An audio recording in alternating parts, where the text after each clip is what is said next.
गांव के एक कोने में एक पुरानी झोपड़ी थी। उसी में रहती थी दो बहनें, ज्योति और मीरा। माँ बाप कुछ साल पहले आई महामारी में गुजर गए थे। उनके जाने के बाद दोनों बहनें खुद ही एक दूसरे की सहारा थे। एक दिन अपने ही धुन में झूलती हुई मीरा मंदिर से लौट रही थी। हाथ में पूजा की थाली थी, चेहरे पर वही पुरानी मासूम मुस्कान। अब आई है तू, मेरा सूरज सर पे चढ़ आया और तू फूल चूहिया बनकर घूम रही है मंदिर में।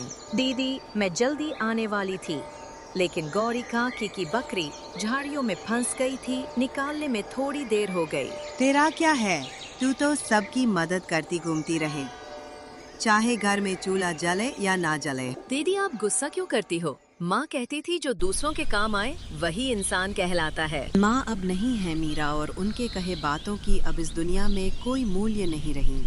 अब कोई किसी के लिए कुछ नहीं करता। मीरा चुप हो गई। उसके चेहरे पर हल्की उदासी थी।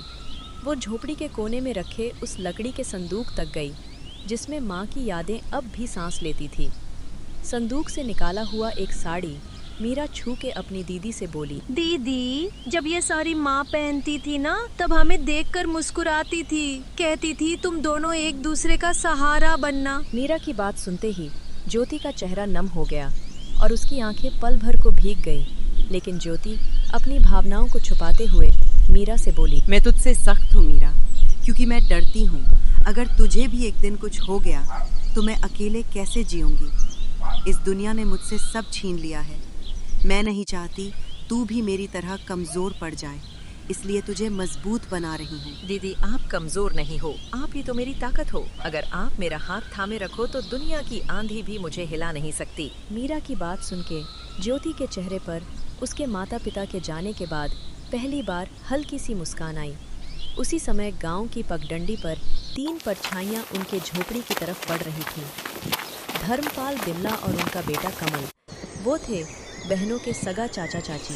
अरे ज्योति, कैसी है मेरी बच्ची? तू ठीक तो है ना? बहुत मुश्किल से जिंदगी बीता रहेगे ना भैया भाभी के जाने के बाद? हम ठीक है चाचा जी, अब जो है उसी में खुश हैं। खुश झोपड़ी में तुम्हारे हिस्से की जमीन को हमारे नाम कर देती तो हम तुम दोनों को अपने यहाँ रहने देते। तुम दोनों बहुत खुश रहती हमारे साथ। हाँ माँ, तुम सही कह रही हो। इनका घर भी पुराना हो चुका है और अब ये जमीन भी यूं ही पड़ी है, बर्बाद हो रही है। ये सब सुन के ज्योति की आंखों में आग सी चमक उठी। हमें किसी की जरूरत नहीं। बाबूजी की जमीन हमारी माँ और बाबूजी की आखिरी निशानी है, उसे हम यूं ही नहीं छोड़ेंगे। अरे बेटी, तुम्हारी जो खेतों की जमीन है वह भी तो बंजर ही पड़ी हुई है ना? और वैसे भी दुनिया समझदारी से चलती है और औरतें खेत नहीं जोतती।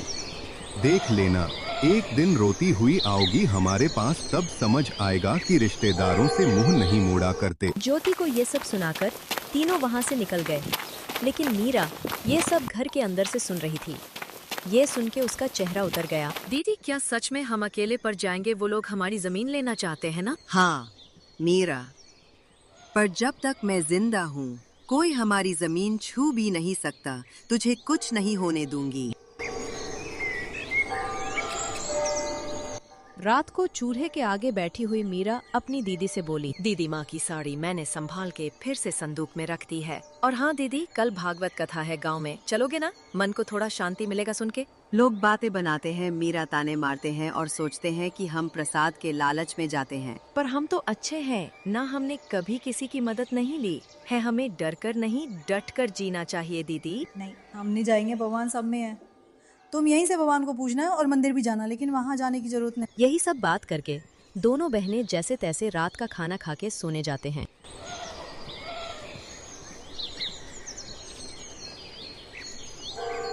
अगली सुबह दोनों बहनें अपनी जमीन को देखने जाते हैं, जिसमें दोनों बहनों ने मेहनत करके थोड़ी सी सब्जियां उगाई थी। दीदी, अच्छा हुआ कि माँ बाबूजी के जाने के बाद हमने यह जमीन बेचा नहीं।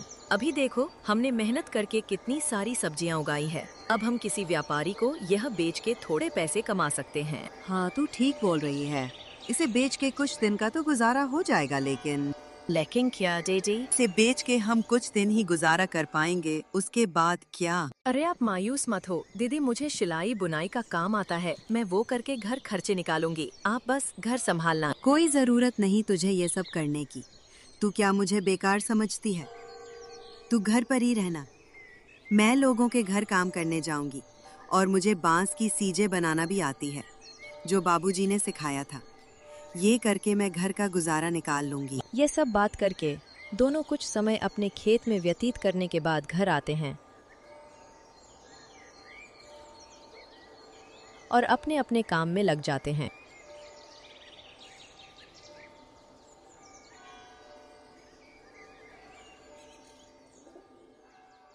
रात को जब दोनों सोने जाते हैं तब दोनों बहनें अपनी मुश्किल भरी जीवन के बारे में एक दूसरे से बात करने लगते हैं। दीदी माँ बाबूजी के बिना ये रातें और भी डरावनी लगती हैं।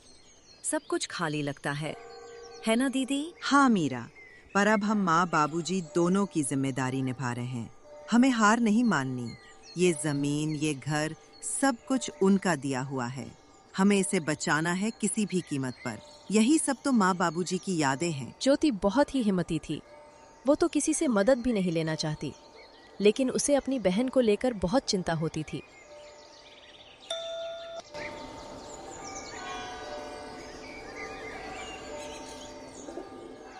अगले दिन जब दोनों बहनें खेत पर पहुंची तो देखा कि इस जमीन के बीच एक खूंटी गड़ी हुई थी। दीदी, ये जमीन के बीचों बीच खूंटी कौन गाड़ गया? ये तो कल यहाँ नहीं थी और न ही हमने इसे गाड़ी है। जरूर इसे कोई यहाँ गाड़ गया है। ये जरूर हमारे चाचा चाची का काम होगा, लेकिन ये काम बिना किसी सरकारी आदमी के नहीं होता। इसका मतलब हमारे खेत को ये लोग बांटने की साजिश चला रहे हैं। उसी वक्त दूर से धर्मपाल आता दिखा और उसके साथ विमला और उनका बेटा कमल भी था। तीनों के चेहरे पर अजीब सी मुस्कान थी। अरे बेटियों, घबरा क्यों रही हो? हम तो बस मदद करना चाहते हैं। तुम्हारे माँ बाप के जाने के बाद जमीन की देखभाल जरूरी है। तुमसे अकेले तो होगा नहीं। चाचा जी, आपकी मदद की जरूरत नहीं है। हमें ये जमीन हमारी माँ बाबूजी की निशानी है। इसे किसी के हवाले नहीं करेंगे। अरे बच्चियों, ऐसे कैसे नहीं दोगे? ये जमीन तो तुम्हारी और हमारी कमल के दादाजी ने अपने दोनों बेटों को बराबर हिस्सा करके दिया था। लेकिन शायद तुम्हारे पिता अपने आखिरी दिनों में तुमसे ये बात बोलना भूल गए। इतने साल तो हम साथ ही खाए पिए हैं। हम तो तुम्हारे भलाई ही चाहते हैं। अब ये दुश्मनी क्यों? दुश्मनी तब शुरू हुई चाची, जब आपने हमें अकेले समझकर हमारी जमीन पर नजर डाली। और चाची, दुश्मनी तो आप लोग हम दोनों से निकाल रही हो। अरे मीरा, इतनी गरज क्यों रही हो? छोटी हो, छोटी बनकर हो। ऐसे बड़ों के बीच मत बोल, समझी? जहाँ हो कैसे बड़े लोग जिनकी सोच छोटी होती है, वे उम्र में बड़े होकर भी सम्मान के हकदार नहीं होते। मीरा, तू कुछ मत बोल। और हाँ, अब अगर आप लोग हमारे खेत के पास भी आए तो अच्छा नहीं होगा। हम कमजोर दिखते हैं पर डरते नहीं। धर्मपाल ने सब कुछ चुप कराकर कहा। ठीक है बेटियों, हम कुछ नहीं कहेंगे, लेकिन कानून अपना काम करेगा। जब जमीन के सरकारी कागजात आएंगे तो देख लेना। जब तुम्हारे नाम नहीं निकलेंगे तो खुद समझ जाओगी कि जमीन किसकी है। तीनों वहां से चले गए। ज्योति और मीरा कुछ देर तक खामोश खड़ी रही।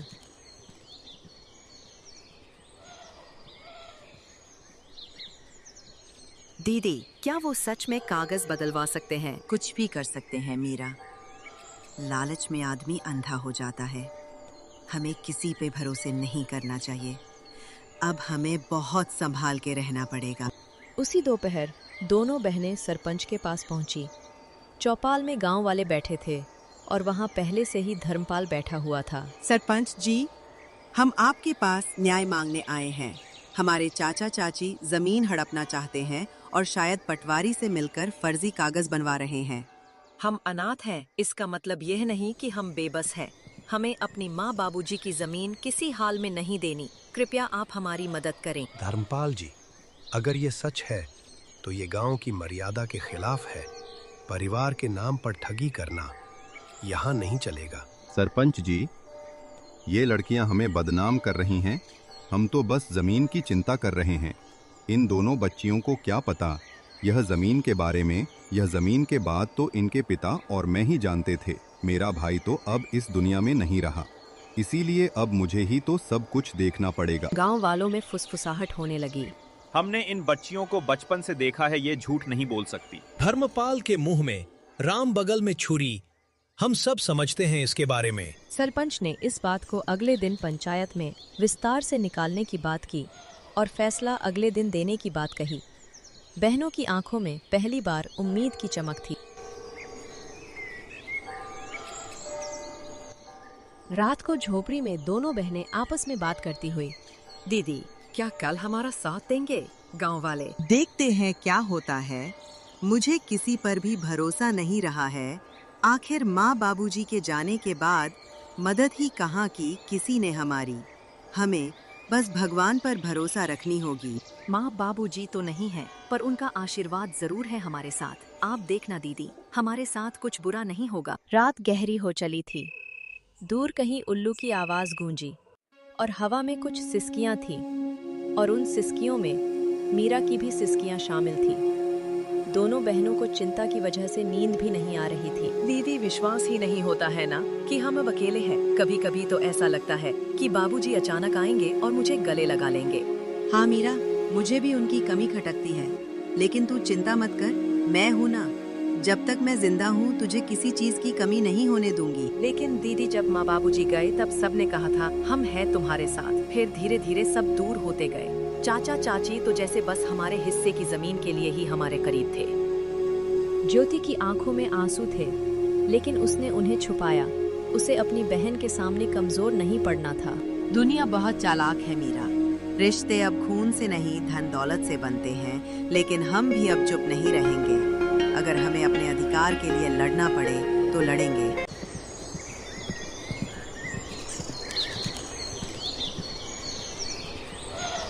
सुबह होते ही गांव में एक अफवाह फैल गई कि धर्मपाल अब पंचायत से कहकर जमीन अपने नाम करवाने की तैयारी कर रहा है।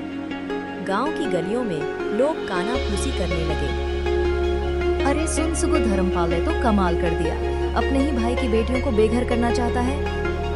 हाँ काकी, कैसा रिश्तेदार है, अपने ही भतीजों को बेघर करने में तुला हुआ है। इन बातों की भनक ज्योति को लगी तो वो मीरा को लेकर सीधा सरपंच के वहाँ पहुंची। सरपंच जी, हमें आपसे इंसाफ चाहिए था। मेरे माँ बाबूजी की जमीन पर मेरे चाचा जबरदस्ती का दावा कर रहे हैं और आप लोग उनका साथ दे रहे हैं। मुझे आपसे ये उम्मीद नहीं थी। कोई अबला नहीं है, हम ऐसे चुप नहीं रहेंगे सरपंच जी। ऐसे कैसे कोई भी आकर हमारी जमीन हड़प लेगा। थोड़े समय बाद धर्मपाल, विमला और कमल भी वहां पहुंच गए और वहां पर नाटक करने लगे। सरपंच जी, हम तो बस इनकी भलाई चाहते हैं। भाई की मौत के बाद हमने ही इन्हें पाला है। आप तो यह अच्छे से जानते हैं। अब जब लड़कियां बड़ी हो गईं, तो हमें बदनाम कर रही हैं। जरा सोचिए, क्या यही इंसानियत है? ज्योति बेटी, तुम्हारे चाचा तो ठीक कह रहे हैं। तुम लोग तो एक ही परिवार के हो। परिवार के बीच ये झगड़ा क्यों? वैसे भी सरकारी कागजात के हिसाब से तुम्हारी जमीन में इनका भी हक है। कैसे सरपंच जी, ये लोग हमारी मजबूरी को देखकर हमारा फायदा उठाने आए हैं। ये कोई परिवार नहीं है। ये बस जमीन के लालच में परिवार होने का दिखावा कर रहे हैं। ये सब बात चल ही रही थी कि तभी पटवारी भी वहां आ जाता है। हरिश्चंद्र की जमीन कानूनी तौर पर सिर्फ उनकी नहीं है, इसमें उनका भाई धर्मपाल का भी हिस्सा है। कैसे कैसे तुम लोग तो बस कागजात के बारे में बोल रहे हो, लेकिन क्या सबूत है कि हमारी जमीन का चाचा जी भी हिस्सेदार है? हाँ ज्योति बिटिया, बात तो सही कह रही है। तुम लोग कुछ पुख्ता सबूत भी पेश करो, तब जाके मैं पंचायत बुलाकर सही फैसला ले पाऊंगा। सरपंच के मुंह से ये सुनने के बाद धर्मपाल, बिमला और कमल थोड़ा हताश जैसे नजर आए और वे लोग वहां से निकल गए।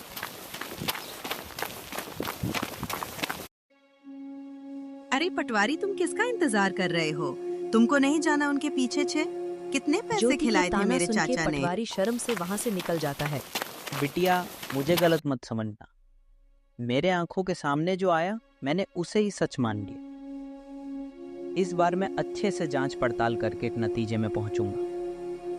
आगे से मैं धर्मपाल के बातों में नहीं आऊंगा। और वे लोग तुम दोनों की मजबूरी का फायदा उठाना चाहते, तो मैं तुम लोगों को न्याय और उन लोगों को कड़ी सजा दूंगा। सरपंच के मुंह से ये सुन के दोनों ने थोड़े राहत की सांस ली और थोड़ा शक थोड़े खुशी के साथ घर लौटे।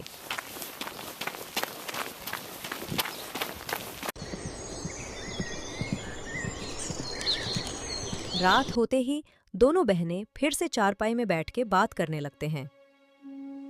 दीदी, आपको क्या लगता है कि हमारी जमीन हमारे पास रहेगी या फिर हमारे कपटी चाचा चाची को मिलेगी? हाँ मीरा, मैं भी वही सोच रही हूँ। उन लोगों का कोई भरोसा नहीं। वे लोग इतने लालची हैं कि हमारे साथ कुछ भी कर सकते हैं। माँ बाबूजी के जाने के बाद उन लोगों ने अपना असली रंग दिखना शुरू कर दिया है। यही सब चिंता में दोनों बहनों ने मुश्किल से अपनी रात काटी। गांव की हवाओं में हल्की सरसराहट थी। आसमान में बादल थे, पर बारिश का कोई नाम और निशान नहीं। लेकिन ज्योति और मीरा के मन में बहुत कुछ उमड़ रहा था, जैसे भीतर कोई तूफान उठ रहा हो। घर का आंगन सूना था और बहनों के चेहरों पर चिंता की लकीरें साफ झलक रही थी। दीदी, आज के चलें क्या? वो जो पिछली बार की सब्जियां बची थी, कहीं किसी जानवर ने नुकसान तो नहीं कर दिया होगा? कभी कभी किसी की गाय बकरी आ जाती है और पूरा नुकसान कर देती है। हाँ मीरा, चलो खेत को देखने से मन भी हल्का हो जाता है और बाकी बची हुई सब्जियां बेचने के लायक हो गईं कि नहीं साथ में देख लेंगे। लेकिन मुझे एक बात को लेके चिंता है। गाय बकरी का तो पता नहीं, बस कोई इंसान हमारे खेत को नुकसान ना पहुंचाए। वैसे भी हमारे अपने ही हमारे जमीन पर बुरी नजर डाले हुए हैं। दोनों बहनें खेत की ओर चल पड़ी। रास्ते में पेड़ों की छाव थी और चिड़िया की सहल पहल। जैसे ही दोनों खेत के पास पहुंची, मीरा ने दूर से किसी की परछाई देखी। दीदी, वो देखो, वो कमल ही है ना? कमल उनके सामने खड़ा हो गया, आंखों में गुस्सा, चेहरे पर घमंड। वो वही दोनों बहनों का रास्ता रोककर उनसे बात करने लगा। बहुत घमंड आ गया है तुम दोनों में। पहले जब हम साथ में रहते थे तब तुम दोनों बहुत मासूम बनने का नाटक कर रहे थे, और तो और जुबान भी नहीं खोलते थे। लेकिन अब जैसे गांव की मालकिन बन गई हो तुम लोग। कमल भैया, हमने किसी से कुछ छीना नहीं है, बस जो हमारा हक था वही लिया है। हम आज भी किसी से बैर नहीं रखते और ना ही पहले किसी से मेहरबानी लिए थे। तुम लोगों को लगता है कि इतनी आसानी से सब कुछ ले लोगी? ये सब मेरे बाबा की जमीन है। पहले तो प्यार से हमारे साथ रहने को बोल रहे थे तुम लोगों से, लेकिन अब देखना, एक एक चीज छीन लूंगा तुमसे। तुम दोनों को ऐसा सबक सिखाऊंगा कि जिंदगी भर याद रहेगा। मीरा कमल की धमकी से थोड़ा डर गई और डरते हुए ज्योति से बोली, दीदी, इसने फिर धमकी दी है। आप कुछ बोलो ना। ऐसे कैसे? या हमसे सब कुछ छीन लेगा? बहुत हो गया मीरा, कोई जरूरत नहीं इसके साथ झगड़ा करने की। मैं भी देखती हूँ कौन हमसे क्या छीन लेता है। और हाँ कमल, तुम यहाँ से चले जाओ, नहीं तो हम पंचायत में जाकर बोल देंगे कि तुम हमें अकेले देख धमकी दे रहे हो। हाँ हाँ, जा रहा हूँ। लेकिन हाँ ज्योति, तुम बहुत ज्यादा ऊपर उड़ रही हो, संभाल के रहना, कब नीचे गिरेगी पता ही नहीं लगेगा। ऐसे ही कमल दोनों को धमकी देकर वहाँ से चला जाता है। कमल की धमकी भरी बातें सुन के दोनों थोड़े मायूस हो जाती हैं। ज्योति, जो अपने बहन के सामने हिम्मत से खड़ी हुई थी, उसके मन में भी डर था। वो मन ही मन कमल की बातों को लेकर बहुत चिंतित थी। कुछ समय के बाद दोनों बहनें घर लौटे। घर लौटकर दोनों बहनें चिंता में डूबे हुए थे। रोज की धमकी और षड्यंत्र ने दोनों के जीवन में बहुत सारे चिंता और दुख ला दिया था। दीदी, ये लोग हमारे पीछे क्यों पड़े हुए हैं? हमने किसी का क्या बिगाड़ा है? हमारे चाचा के पास तो सब कुछ है। वो लोग हमसे अच्छी जिंदगी जी रहे हैं, फिर भी वे लोग हमारा जमीन हड़पना चाहते हैं। इंसान की लालच कभी खत्म नहीं होती मीरा। भले ही इंसान के पास सब कुछ हो, फिर भी इंसान और चाह के लालच में या तो दूसरे का नुकसान करते हैं या फिर अपनों का ही नुकसान करते हैं। हम तो इनके खिलाफ कोई बड़ी कदम भी नहीं रख सकते। उनके कर्मों का फल उन्हें भगवान जरूर देंगे। ऐसे ही कुछ दिन बीत जाते हैं। एक दिन अचानक धर्मपाल के चावल के मिल में किसी कारण आग लग जाती है। जब दोनों बाप बेटे को यह खबर मिली तो वे दौड़ते हुए वहां पहुंचे। मिल के बाहर लोगों की भीड़ जमी हुई थी, लेकिन गांव वालों ने पहले से ही आग बुझा दिया था। धर्मपाल और उसके बेटे को देख गांव वाले काना फुंसी करने लगे। अरे ये आग ऐसे ही नहीं लगी, ये तो धर्मपाल और उनके परिवार के किए गए बुरे कर्मों का नतीजा है। उन्होंने बिन माँ बाप के उन दोनों लड़कियों को बहुत परेशान किया था। अब देखो क्या हुआ इनके साथ। हाँ बहन, बिल्कुल सही कही रही हो। मैं भी वही सोच रहा था। भगवान बुरे कर्मों का सजा इंसानों को जरूर देता है। भगवान के घर देर है लेकिन अंधेर नहीं। गांव वालों की बात सुन के दोनों बाप बेटे गंभीर चिंता में चले गए। ज्योति और मीरा के प्रति उनका जो व्यवहार था वो सोच के धर्मपाल को बुरा लगने लगा। तभी दूसरे गांव का एक जमींदार आया जिसके साथ धर्मपाल ये चावल के मिल का व्यापार करता था। अरे ओ धर्मपाल, मिल में तो आग लग गई, मेरे पैसे तो सारे डूब गए। तेरे भरोसे मैंने तेरे जमीन में मिल खुलवाकर व्यापार किया था, अब तो मेरे नुकसान का भरपाई तुझे ही करनी होगी। सेठ जी, पता नहीं ये हादसा कैसे और क्यों हुआ, लेकिन आप निश्चिंत रहें, मैं कुछ न कुछ करूंगा। आप मुझे थोड़े मोहलत दे दो बस। कैसी मोहलत? तेरे साथ व्यापार किया, वही तेरे लिए बहुत मदद हो गई। अब मैं तेरे लिए कुछ नहीं करूंगा, मुझे मेरे पैसे वापस कर और उसके बाद तू अपने रास्ते में अपने रास्ते। सेठ जी, आप ऐसा मत कीजिए, इस मुसीबत के घड़ी पे आप यूं मुंह मत फेरिए। मैं कुछ भी नहीं जानता, मुझे बस मेरे पैसे चाहिए। बहुत मदद कर चुका तुम लोगों की, तुम जैसे लोगों के साथ मैंने व्यापार किया, वही बहुत बड़ी बात है। तुम लोगों के लिए कुछ भी करना परे करो, बस मुझे पैसे दे दो। ठीक है, फिर आप मेरे इस जमीन को ले लीजिए। इस जमीन से तो आपका थोड़े से कर्ज चूकता हो जाएगा ना। अगर हो जाए तो मैं आपको कल जमीन के कागजात भेज दूंगा, और बाकी के पैसे मैं नहीं दूंगा, क्योंकि आप भी मेरे इस चावल के मिल का हिस्सेदार थे और आपने इससे मुझसे ज्यादा मुनाफा कमाया है। अब इसका पूरा नुकसान मैं अकेला क्यों झेलूं? ऐसा है क्या? ठीक है, तू मुझसे दुश्मनी मोल ले रहा है, देख लूंगा तुझे। फिलहाल तू मुझे अपनी जमीन के कागजात भेज दे, बाकी के पैसे तो मैं तुझसे बाद में वसूलूंगा। जमींदार से ये सुनने के बाद दोनों बाप बेटे हताशा और गुस्से में वहां से घर निकल जाते हैं।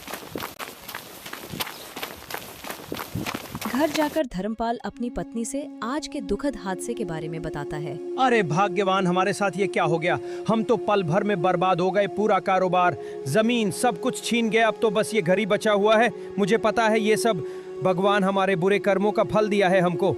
ये जी, आप ऐसे मायूस मत हो, कुछ रास्ता होगा। हम ऐसे कैसे बर्बाद हो गए? और हाँ, आप तो वो दूसरे गांव के जमींदार के साथ व्यापार करते थे ना, उनसे मदद मांगिए ना, वो तो कुछ मदद कर देगा। अरे कैसी मदद माँ? वो आदमी मदद करेगा? अरे मदद छोड़ो, उसने हमारे चावल के मिल के जमीन को भी हड़प लिया। अरे ये क्या कह रहा है तू? अगर किसी से मदद नहीं मिला तो हम क्या करेंगे इस मुसीबत के घड़ी में? छोड़ो भाग्यवान, जो हुआ है वह सब अपने ही बुरे कर्मों का नतीजा है। तुम खुद ही सोचो, हमने मेरी दोनों भतीजियों को कितना दुख दिया है, उसी का पाप लगा है हमें। हाँ माँ बाबूजी, बिल्कुल सही कह रहे हैं। हमने पाप किया है, हमें अब इसी दुनिया में पापों का फल भुगतना पड़ेगा। पता नहीं बिना पैसों के अब ये घर कैसे चलेगा। हाँ कमल बेटा, तू सही बोल रहा है। अब हम ये घर कैसे चलाएंगे? हमें तो गांव में कोई मदद भी नहीं करेगा। ज्योति और मीरा के ऊपर किए अन्याय के लिए गांव वाले भी हमसे नाराज हैं। ऐसे तो हम सड़क पर आ जाएंगे। ये सब बात करके तीनों बहुत उदास हो जाते हैं और तभी इस उदासी भरी माहौल में विमला बोल पड़ती है। ये जी, मेरे मन में एक विचार आया है, क्यों ना हम ज्योति और मीरा के पास जाकर उनसे मदद मांगे और साथ में उनसे हाथ जोड़ के माफी भी मांग लेंगे। मदद? कैसी मदद माँ? वे दोनों हमारी कैसे मदद करेंगे? उनके पास तो मदद करने के लिए कुछ भी नहीं है और ना ही वे मदद करेंगे। आखिर इतना दुख जो दिया उनको हमने। अरे क्या बोल रही हो तुम? पागल हो गई हो क्या? कितना परेशान किया है उनको। अब किस मुंह से जाऊंगा उनके पास मदद मांगने? और वे तो खुद ही कितनी मुश्किल से जी रहे हैं, हमारी क्या मदद करेंगे वे? आप लोग थोड़े शांत हो जाइए। हम उनसे पहले दिल से हाथ जोड़कर माफी मांगेंगे और उसके बाद हम उनके जमीन पर खेती करने की इजाजत मांगेंगे और खेती का जो भी मुनाफा होगा उनको भी आधा देंगे और हमारा भी जैसे तैसे गुजारा हो जाएगा। और हाँ, मैं इस बार लालच में नहीं बोल रही हूँ, मैं बुरी परिस्थितियों के चलते बोल रही हूँ। तुम बात तो ठीक ही कर रही हो। हमें तो कोई मदद करेगा नहीं और हमें तो ज्यादा कुछ काम भी नहीं आता, बस थोड़ा खेती बाड़ी जानता हूँ मैं। और अगर वे लोग मदद के लिए मान जाए तो कमल भी मेरी खेती में मदद कर देगा। हाँ बाबूजी, मैं करूँगा। चलिए बात करने जाते हैं उनसे, और अगर वे मदद नहीं भी करें तो कम से कम माफी की उम्मीद तो रख ही सकते हैं। और तीनों ज्योति और मीरा के घर के लिए निकल जाते हैं।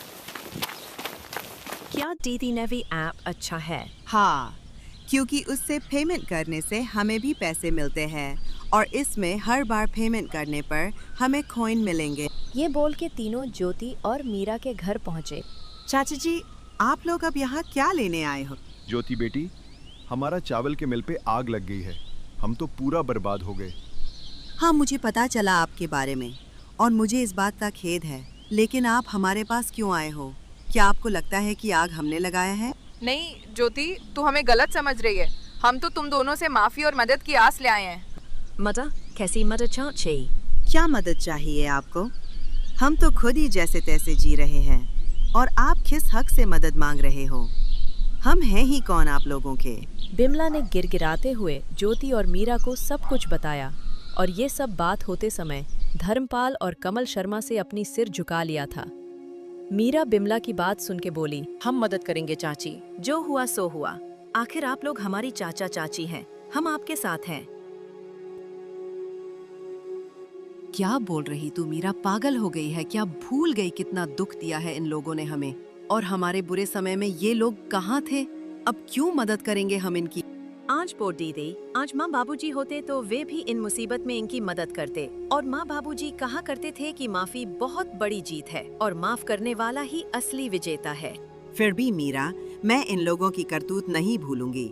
मैं मदद करने के लिए तैयार नहीं हूँ। दीदी, आपको मेरी कसम, कृपया आप उनकी मदद कर दीजिए। और वैसे भी इनको हमारे जमीन पर खेती करने देंगे तो हमारी भी बहुत मदद होगी और हम आगे से हंसी खुशी एक साथ रह पाएंगे। मान जाओ ना दीदी, मुझे माँ बाबूजी की कमी बहुत खलती है। इनके साथ होने से मुझे अच्छा लगेगा। ज्योति मीरा का मासूम चेहरा देख उसके खातिर मान जाती है और धर्मपाल, विमला और कमल ने भी हाथ जोड़कर दोनों से माफी मांगते हैं और वादा करते हैं कि आगे से कभी भी उनका बुरा नहीं सोचेंगे।